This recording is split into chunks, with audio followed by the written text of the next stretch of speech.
ಮಂಡಲ ಮಧ್ಯದೊಳಗೆ ಮೆರೆಯುತ್ತಿಹ ಕರ್ನಾಟ ದೇಶದಿ ಇರುವ ಕಾಳಿಂಗನೆಂಬ ಗೊಲ್ಲನ ಪರಿಯನೆಂದು ಪೇಳ್ವೆನು.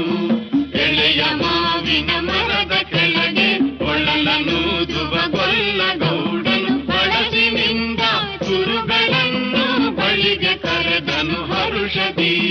ಗಂಗೆ ಬಾರೆ ಗೌರಿ ಬಾರೆ ತುಂಗಭದ್ರೆ ತಾಯಿ ಬಾರೆ ಪುಣ್ಯಕೋಟಿ ನೀನು ಬಾರೆ ಎಂದು ಗೊಲ್ಲನು ಕರೆದನು. ಗೊಲ್ಲ ಕರೆದ ಧ್ವನಿಯ ಕೇಳಿ ಎಲ್ಲ ಹಸುಗಳು ಬಂದು ನಿಂತು ಚೆಲ್ಲಿಸೂಸಿ ಹಾಲು ಕದೆಯಲು ಅಲ್ಲಿ ತುಂಬಿತು ಬಿಂದಿಗೆ. ಸತ್ಯವೇ ಭಗವಂತನೆಂದ ಪುಣ್ಯಕೋಟಿಯ ಕಥೆಯಿದು.